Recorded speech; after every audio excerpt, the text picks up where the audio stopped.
In the summer of 1937, the most famous female pilot in the world set out to fly around the globe. She was almost there. She had crossed oceans and continents, and only the vast emptiness of the Pacific remained. And then somewhere over that endless blue, she vanished. Her plane was never found. Her body was never recovered. And nearly 90 years later, the fate of Amelia Earhart remains one of the most enduring mysteries of the 20th century. This is her story. Amelia Earhart was more than a pilot. She was a global celebrity, a symbol of courage and possibility, a woman who had shattered records and expectations in an age when flying was still new and dangerous, and when few believed a woman should be doing it at all. She had been the first woman to fly solo across the Atlantic. She had set speed and distance records. She was admired around the world, a hero to millions, especially to the young women who saw in her proof that the sky itself was not the limit. In 1937, she set her sights on her greatest challenge yet, to fly all the way around the world, following a route close to the equator, the longest such journey ever attempted. At her side was her navigator, an experienced airman named Fred Noonan. Through the early summer, the flight went well. They crossed South America, Africa, Asia. By the end of June, they had completed most of the immense journey and had reached New Guinea. Only the Pacific remained, the final and most dangerous stretch. The next leg was the hardest of all. From New Guinea, they would fly to a tiny speck of land called Howland Island, a flat sliver in the middle of the vast ocean, barely 2 kilometers long. Finding it, after more than 4,000 kilometers of open water, would require near-perfect navigation. A small error could mean missing the island entirely, with no land for hundreds of kilometers in any direction. On the 2nd of July, 1937, Earhart and Noonan took off from New Guinea, bound for Howland. A United States Coast Guard ship, stationed near the island, was there to help guide them in by radio. And as the hours passed, that ship received messages from Earhart's plane. The transmissions grew tense. Earhart reported that they were running low on fuel. She reported that she could not see the island. Her voice in the final messages was strained, urgent. She said she was flying on a line of position, searching, running north and south, trying to find the tiny island in the endless blue. And then the radio fell silent. The plane never arrived at Howland. Earhart, Noonan, and their aircraft simply vanished into the Pacific. The response was immediate and enormous.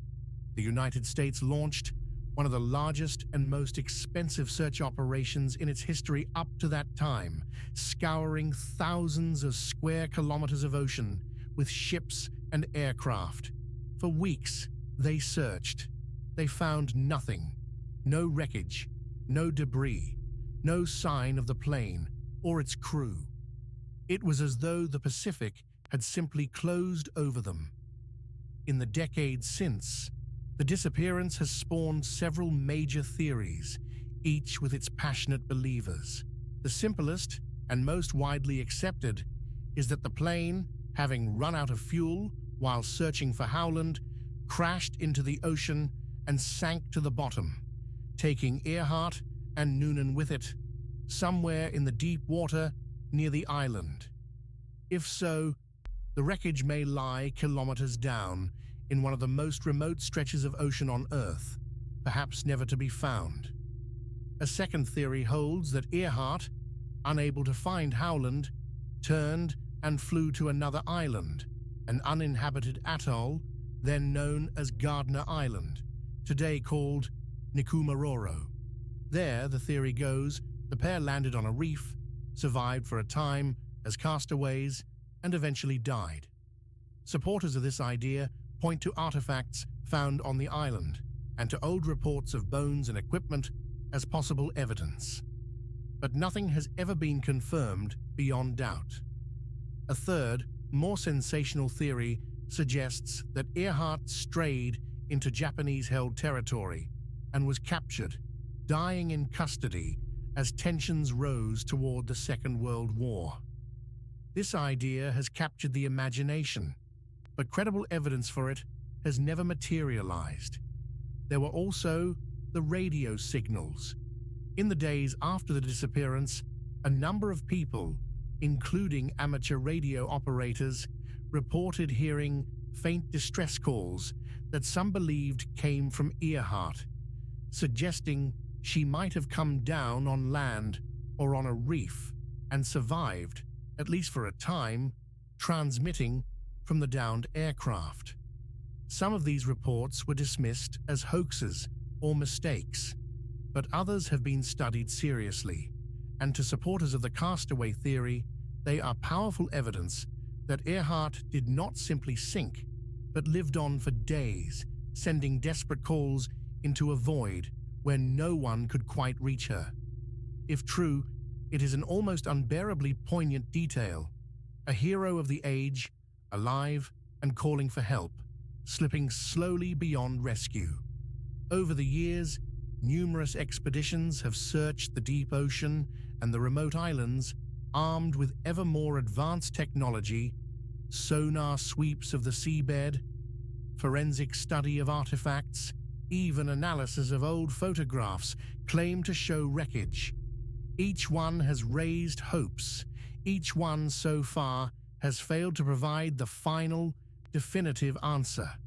What makes the case so compelling is the sheer fame of the woman at its center, and the way she vanished at the very peak of her achievement, so close to completing the impossible.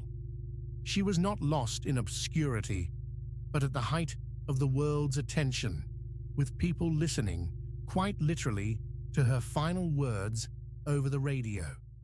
And those final transmissions are part of what haunts the case. Unlike so many disappearances, where the victim simply fails to arrive, here, the world heard Earhart in her last desperate hour, searching, low on fuel, unable to find the speck of land that meant survival. We know, almost, the moment she was lost. We just do not know where she came to rest. Amelia Earhart became, in death, even more of a legend than she had been in life. She remains a symbol of daring, of breaking barriers, of reaching for something vast and difficult, and refusing to be told it could not be done. But the woman behind the legend and her loyal navigator vanished into the Pacific and were never seen again. Where did Amelia Earhart's plane come down? Did she sink with it into the deep, die a castaway on a lonely atoll, or meet some other fate entirely? Nearly 90 years later, the ocean keeps its secret. We may never know.